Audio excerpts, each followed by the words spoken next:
Hey, this is Sam Kim, the producer of TERA. And I'm Stefan Ramirez, the associate producer. We're excited today to provide a brief highlight of the demo we gave to community and press at PAX 2010. What you're about to see is an exclusive look at a new, updated build filled with content, improvements, and polish. This is not a trailer, but a cut-down version of our demo built entirely from footage captured in one of our playthroughs. TERA is deep. It doesn't have a story, it is a story. And progression in TERA isn't just about levels, items, or skills, but about moving the story forward and finding more about the world and your role in it as a player. Which brings us to why we're here today.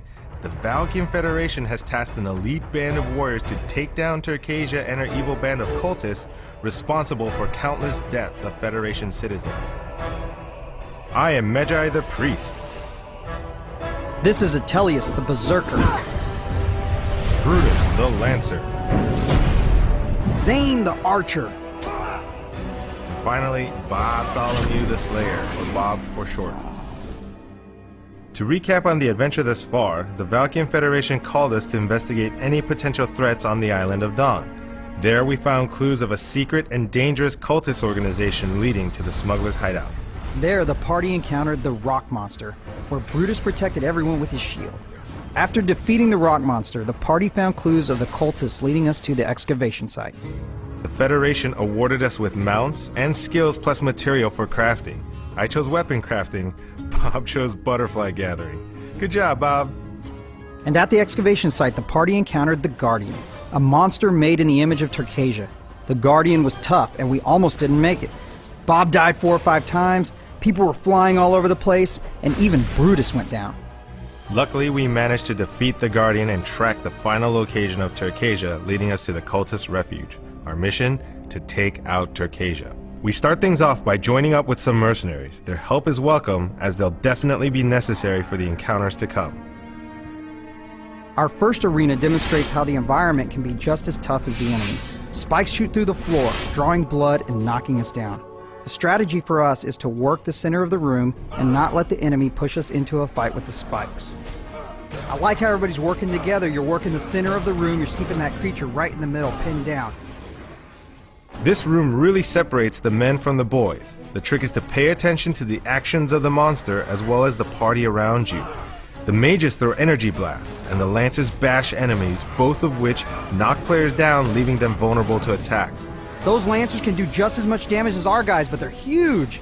Look at those shields! The party has to work together and really support each other to make it past this room.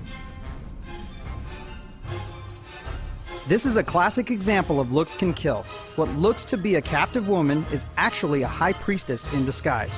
She will use a variety of attacks that we need to watch out for. So some of these enemies actually have the ability to knock down the player, leaving them vulnerable to attacks. Ah, and there's a knockdown. Her scepter will swirl around with a purple streak right before she blasts ice at you. We need to avoid this and take up position behind her or to the sides to attack while avoiding damage. This is an Argon army destroyer. He is a devastating force that will require us to focus on movement, placement, and timing. Yowza, that is a big hit.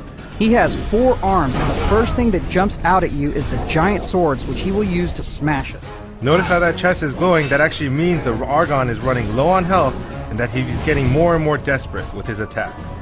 He can throw both of those swords down with electricity. We have to avoid this and use our agility to dodge and block often. He also has a tendency to move all over the place. You'll see him drop 2 of his massive arms down, vault himself forward, and slash with his swords all at once. We really need Brutus and Atelius to get in there and keep his attention. With Bob slashing and rolling, and Zane utilizing his charge attacks for lethal damage from range.